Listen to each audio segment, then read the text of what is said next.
kutwakira yatwakiriye amaze kutwakira aturitse aho tuba gusa neje twaragiye turamubwira ingorane dufise bati none nta kumwere tworonka uburyo tukagenda mu koshori iwacu mukadufasha kasori iwacu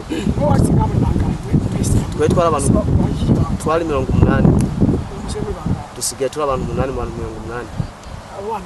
abo bandi bene bari bafise nimero zabo iwabo basigaye mu Burundi barabatelefona bakabarungikira amahera bakaronka amatike yo kugenda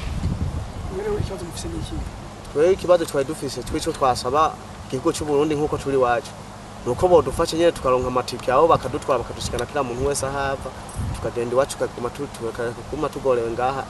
kare dufise tuje maze gushika ngaha nyakubaha kubera nyene twari dufise byangombwa bishikana ko turi abarundi ata bintu bindi tuvuyemwo stadera twakiye adushikana muri tumaze gushika ngaha nace mahamuka kusumba umwe byabwa buryo bwanje napoteza bwo dufaranga ndarara kwisima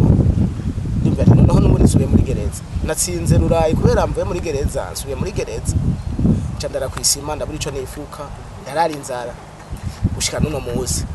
ahangwaye no kuburu sico no kuva ngaha ayi burya ngwaye ikintu bituma dudu ni ngwaye ikomeye gogo gose burya ngaha bambwira ko kizomeneka nk'ukwezi guheze